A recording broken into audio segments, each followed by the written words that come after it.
Good morning student. जैसा कि हम लोग पिछले क्लास में वर्ब पढ़े थे, ठीक है। पिछले क्लास में वर्ब पढ़ा था, वर्ब के पार्ट्स पढ़े थे, वर्ब को कैसे पहचानते हैं, हेल्पिंग वर्ब के कितने पार्ट्स होते हैं, उस पार्ट्स के नोट्स पढ़े थे, और फिर ट्रांजिटिव और इनट्रांजिटिव, मतलब उसकी पहचान पढ़े थे कि ट्रांजिटिव वर्ब को कैसे पहचानेंगे और इनट्रांजिटिव वर्ब को कैसे पहचानेंगे। और आज देखिए, आज हम लोग देखेंगे फ्रेजल वर्ब। फ्रेजल वर्ब हम पिछले क्लास में भी बता दिए हैं, लेकिन फिर कुछ बच्चों का कमेंट्स आया था कि सर फ्रेजल वर्ब कंप्लीट नहीं हो पा रहा है, फ्रेजल वर्ब एक बार फिर से बता दीजिए। तो देखिए फ्रेजल वर्ब में ऐसा कुछ हार्ड नहीं है, बस समझने के ऊपर है, ठीक है।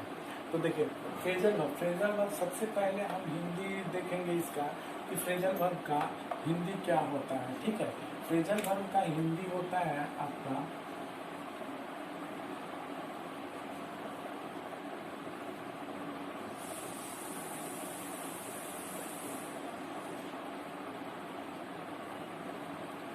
फ्रेजल वर्ब का हिंदी होता है वाक्यांश क्रिया, ठीक है। वाक्यांश क्रिया हम कहते हैं किसको हैं। सबसे पहले आता है आपका फ्रेजल वर्ब आया कहाँ से, ठीक है। फ्रेजल वर्ब आया कहाँ से, ये वर्ब और प्रीपोजिशन को, ये वर्ब और प्रीपोजिशन को मिला के फ्रेजल वर्ब बना है, ठीक है। तो देखिए phrasal verb, what is phrasal verb, सबसे पहले मेरा आता है कि व्हाट इज फ्रेजल वर्ब, ठीक है। उसका डेफिनेशन है ये, a verb sometime combines, a verb sometimes combine मतलब जोड़ता है, ठीक है, विथ एन एडवर्ब और ए प्रीपोजिशन, विथ एन एडवर्ब और ए प्रीपोजिशन। किसको किसको, कभी किसी के साथ एडवर्ब के साथ और ए प्रीपोजिशन के साथ। तो phrasal is called a phrasal verb, इसे हम फ्रेजल वर्ब कहते हैं। अब हिंदी में आइए, ठीक है। जैसा कि जो लोग प्रीपोजिशन पढ़े होंगे, वर्ब पढ़े होंगे, उनको ये चीज़ समझने में बहुत ही आसानी होगी, ठीक है। जो वर्ब नहीं जानते हैं, प्रीपोजिशन नहीं जानते हैं, तो एग्जाम्पल भी दिया जाएगा तो उनको नहीं समझ में आएगा कि ये चीज़ क्या है और ये चीज़ क्या है, और ये बदल जाता है तो क्या बन जाता है, ठीक है। तो आपका फ्रेजल वर्ब वही है, एक आपका प्रीपोजिशन रहेगा, एक आपका वर्ब रहेगा, दोनों जब एक साथ होंगे तो उनका अर्थ पूरा बदल जाएगा, उसको हम लोग बोलेंगे फ्रेजल वर्ब, ठीक है। तो ये देखिए वाक्यांश क्रिया आपका, इसका हिंदी आ गया यहाँ पे। वाक्यांश क्रिया, जब क्रिया के पश्चात जो भी वर्ब बना उसके पश्चात प्रीपोजिशन यानी प्रीपोजिशन का हिंदी होता है। हम जब पार्ट्स ऑफ स्पीच रेडी किए थे तो उस समय आपको पार्ट्स ऑफ स्पीच का टोटल डिटेल्स दे दिए थे, और टोटल डिटेल्स में noun, pronoun, adjective, verb, adverb, preposition, conjunction और इंटरजेक्शन और सबका हिंदी भी लिखवाए थे। तो ये उसी में का आपका है, पार्ट्स ऑफ स्पीच में का ही एक आपका है ये प्रीपोजिशन, ठीक है। प्रीपोजिशन का हिंदी होता है आपका संबंध सूचक अव्यय, ठीक है। प्रीपोजिशन का हिंदी होता है संबंध सूचक अव्यय। देखिए जब क्रिया के पश्चात विभिन्न संबंध सूचक अव्यय लगा दिए जाते हैं तो उसका अर्थ बदल जाता है, ऐसे क्रिया को हम वाक्यांश क्रिया कहा जाता है या कहते हैं, ऐसे क्रिया को वाक्यांश क्रिया कहा जाता है, ठीक है।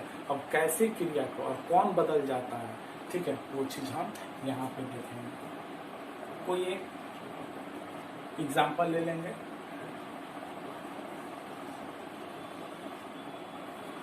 देखिए कीप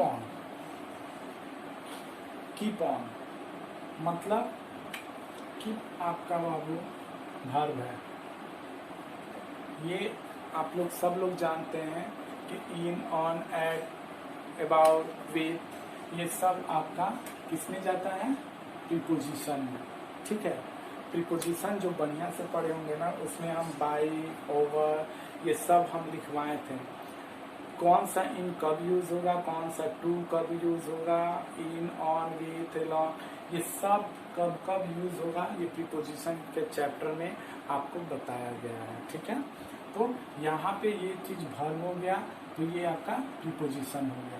यहाँ पे क्या बोला है, जब क्रिया के पश्चात विभिन्न प्रीपोजिशन, जब क्रिया के पश्चात विभिन्न प्रीपोजिशन लगा दिए जाते हैं तो उस समय उसका अर्थ बदल जाता है। मान लीजिए कि ये अभी नहीं है, ठीक है, प्रीपोजिशन नहीं है, ये कीप ही है, तो कीप मतलब सिंपल सा होता है, कीप मतलब रखना, ठीक है। ऑन ये जब हो गया तो ऑन का हिंदी होता है पर, ऑन का हिंदी होता है पर, तो ऑन से हम एक सिंपल सा सेंटेंस बना लेंगे।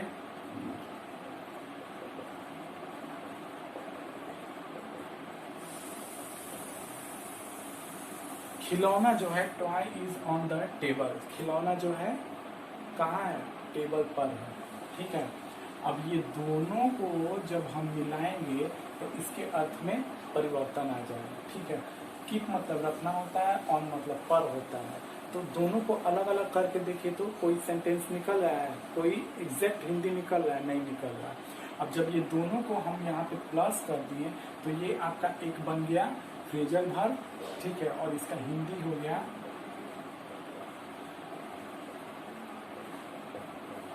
जारी रखना, ठीक है, इसका हिंदी हो गया जारी रखना, मतलब कंटिन्यू। कोई भी काम को हम लोग करते हैं तो नहीं बोलते कीप ऑन, मतलब कंटिन्यू रहो आप, ठीक है, कंटिन्यू रहो।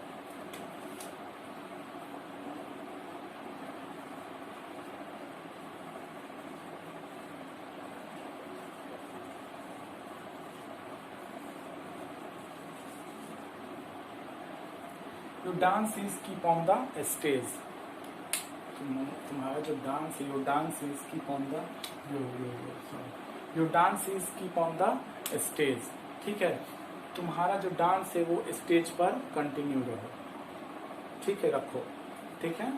तो ये हुआ आपका एक एग्जाम्पल, और एक एग्जाम्पल हम लोग देखेंगे, देखिए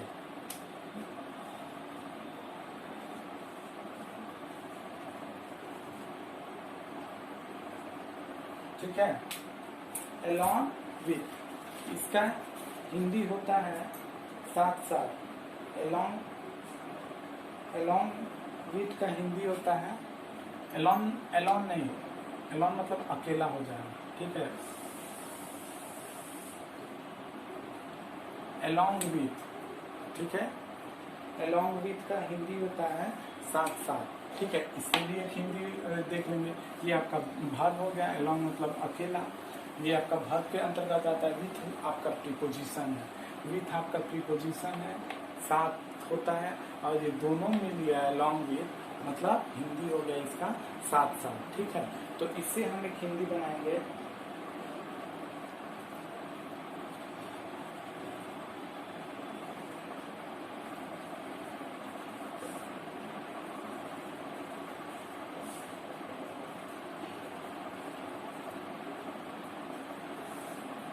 कैन यू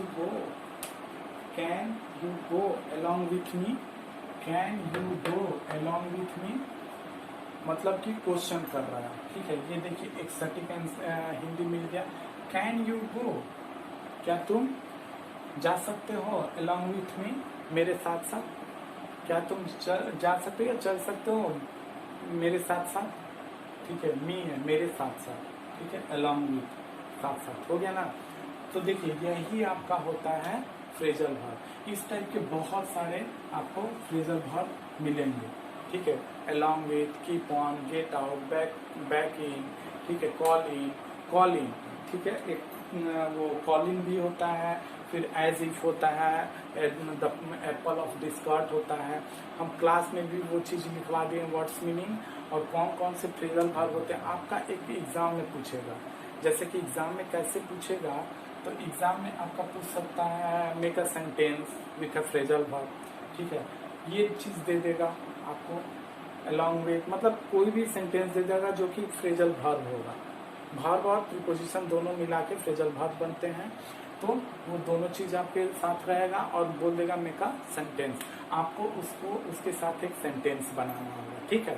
जैसा कि यहाँ पे हमने अभी बनाया, 2 एग्जाम्पल बनाया, यहाँ पे एक बनाया और अभी एक बनाया, ठीक है। तो वैसे ही आपको एग्जाम्पल देना होगा, एग्जाम्पल दे के आपको बताना होगा कि कैसे फ्रेजल वर्ब, या तो फिर दे देगा सेंटेंस, उसमें से बोलेगा pick out the phrasal verb, उसमें से आपको फ्रेजल वर्ब आउट करना होगा, ठीक है। ये बाबू फ्रेजल वर्ब आपका कंपटीशन एग्जाम में पूछता है, इसलिए हम बता रहे हैं, आप लोग ध्यान से इसको देखिए, जहाँ नहीं समझ में आएगा फिर से पूछिएगा, फिर से बताएंगे, नेक्स्ट क्लास आपका होगा इससे होमवर्क, ठीक है। फ्रेजल वर्ब हम दे देंगे, उससे आप एक सेंटेंस बनाइएगा, जितना भी वर्ड्स होगा उससे आप एक सेंटेंस बनाइएगा, हम वर्ड्स के सामने उसका हिंदी भी लिख देंगे, ठीक है। उससे आपको एक एक सेंटेंस बना के व्हाट्सएप नंबर पे मेरा सेंड करना होगा, ठीक है। इतना आज के लिए इतना, ठीक है। जहाँ भी नहीं समझ में आएगा वहाँ आप लोग पूछेगा, और ये बहुत ही एग्जाम में मस्ट पूछता है क्वेश्चन, इसमें से फ्रेजल वर्ब से आता ही आता है, तो इस चैप्टर को आप लोग ध्यान से पढ़िए, ठीक है। Okay, thank you.